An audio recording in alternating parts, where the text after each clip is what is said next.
What's up, y'all? Digibro coming at you once again from the incredibly dangerous stack of three chairs on top of each other to talk about something that's been driving me fucking crazy for a while now.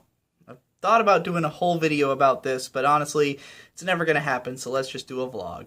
I think the term Metroidvania needs to die. I think it's super unhelpful, and I'm not sure it describes any one thing. So, this term comes from Castlevania Symphony of the Night, essentially. Because in the early days of Nintendo, they had the Metroid franchise, which was a series of 2D action platformer games where you explore these big open worlds. And in order to make progress, you would have to find items that would allow you to move on to new parts of the level. So, like, let's say you get a morph ball, and that morph ball allows you to, like, become really small and move around. And so, in order to progress in the game, you would have to get the morph ball and then shrink into smaller areas and continue. So, starting from Castlevania Symphony of the Night, the Castlevania game started doing that too, because they were under the the direction of this guy named Igarashi. So a lot of people called his style of Castlevania games Igavania games, and I think that's a term we should have held on to, but a lot of people decided to call them Metroidvania because it was Castlevania games that had more of this Metroid style to them. Now, Iga himself said that his biggest influence for this style was The Legend of Zelda, which makes perfect sense because The Legend of Zelda is also a game series where you have to get certain power-ups in order to progress in the game. The only real difference between Zelda and Metroid and Castlevania in that regard is that Zelda's not a side-scroller most of the time. I mean, Zelda 2 is largely a side-scroller, but only really when you're in combat. So, the thing is that either one of them could have just been called a Zelda-like game, but because of the fact that Castlevania is more obviously similar to Metroid, then it's classified that way. However, I think that, like, the basic mechanical goals of Metroid and the Igavania games are pretty different, because Igavania games are basically action RPGs.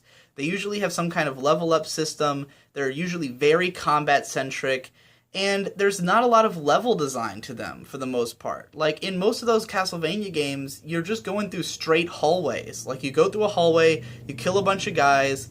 The game's more about, you know, timing your attacks and having the right power-ups or the right move sets and stuff like that. It's very combat-focused. I would almost compare it more to a combat system like in Dark Souls, or I guess The Legend of Zelda, than I would to Metroid, where Metroid doesn't really have a lot of tactics to its battles. You've got, like, regular shots, charge shots, and missiles. That's pretty much it. Certain enemies can only be hurt by certain weapons, and, you know, enemies and obstacles are more there to just, like, spice up the environment. The Metroid games are more platformer than they are action. There's a more emphasis on, like, enemies are there to impede you rather than to be something like their own challenge for you to fight. They're there to make it harder to get through the level. Whereas in Castlevania, the challenge is usually the enemies themselves.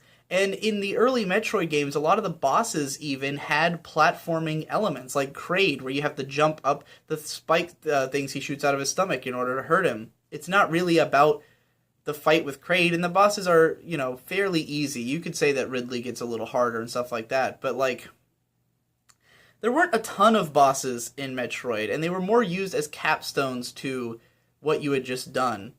Like, you know, there's in Super Metroid, I think there's only 5, maybe 6 bosses, and you know, they're quite sparse, and each one lets you know that you've capped off an area and you've made, like, a huge increment of progress in the game. So Metroid's really all about exploration. It's all about level design. It's all about the layout of the world. Whereas Castlevania is really all about fighting. There's tons of bosses, there's tons of enemies, there's tons of weapons, there's tons of strategies you can use, and the levels are just, like, straightforward. You're just running through hallways, you know?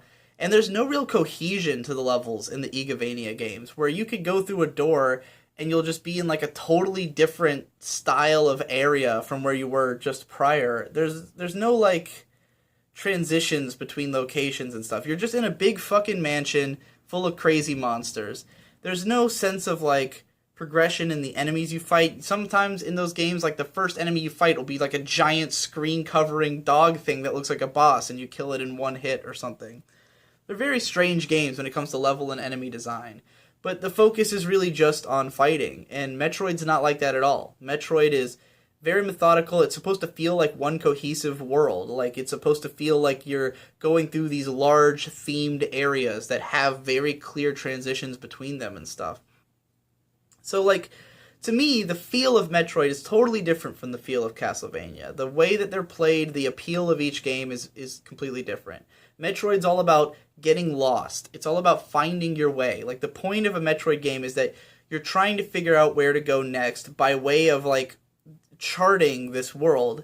And I think the game that, like, best exemplifies what Metroid, like, what is the core appeal of Metroid is really Metroid 2, which is the one that, that people, that's, like, the least popular and the least people have played or had a claim for, particularly because, like, Super Metroid is so much better in terms of, like, having all the presentation and the flair and feeling really alive and big, and it's fun to play and it's mechanically fun.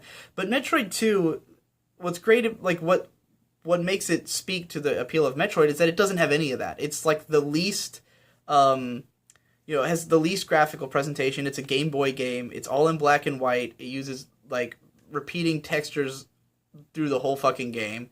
The combat is kind of terrible in that game. Like, fighting Metroids is the worst part of the game. It's the most pain in the ass is trying to fight, like, boss monsters and stuff. But the whole game is just, it drops you into this world and it's like, find all these Metroids and kill them. And the way you do that is, like, you can, in whatever order you want, you'll find, like, 10 Metroids, and once you've killed all of them, it opens up the next area. Like, it's not even really power-ups that you use to do it. It's mostly just, you've killed a certain amount, and then something changes about the environment, and you go to the next area. But it's all about just being lost, and finding your way, finding all the things you need to do, and progressing. Finding lots of secrets. There's a lot less of a clear path in that game than there is in the other Metroids. And I think that's why Metroid Fusion feels the most different to me, where that game put a lot more emphasis on knowing exactly where to go. It constantly told you where to go. It had way more fights, way more boss battles, way more action. And, like, for me, I found it to be the least interesting Metroid game for those reasons. I don't think it's a bad game, and I don't think it's, like, completely like a Castlevania game or anything like that, but it just kind of got away from what I thought were, like, the core ideas of what Metroid is, which is this feeling of exploring and being lost in this deep, engrossing world. And I think that there's a lot of games that have come out over time that are very clearly doing Metroid. And then I also think there's a lot of games that have come out over time that are very clearly doing Igavania, where Igavania, again, has that other focus. And, like, I think that all these games keep getting called Metroidvania games, when I don't think that is a helpful term, because most of these games are either really doing one or the other. They're not really doing, doing both. Where if you play Axiom Verge, that game is just basically Super Metroid. Saying that it's a Metroidvania game wouldn't make any sense, because there's no Vania in it. There's nothing that about Axiom Verge that correlates to Castlevania, except for the things that also are Metroid, and it also has every other trait of Metroid. So it's just a Metroid game. Like, it's clearly trying to be Metroid. If you play Zeo Drifter, that game is trying to be Metroid, There's a bunch of games like that. Whereas there's other games like Shantae, where a lot of people have called Shantae a Metroidvania game, but it plays just like an Igavania game. It's got the very linear corridors, not much emphasis on level design so much as on just finding, things that allow you to progress, and having, like, a really strong focus on combat and on, like, timing your attacks and stuff. So it's not a Metroidvania, it's an Igavania game, essentially. Like, again, the only things that those games have in common with both Metroid and Castlevania are things that they also have in common with The Legend of Zelda. If you're going to use the term Metroidvania to just refer to the parts that both games have in common, you might as well call them Zelda clones.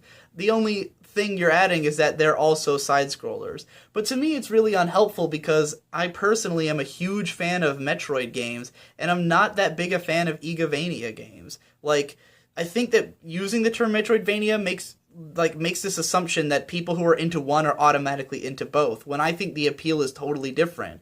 Because again, in Igavania, you don't have that sense of being like in this cohesive world, and there's not that same sense of atmosphere.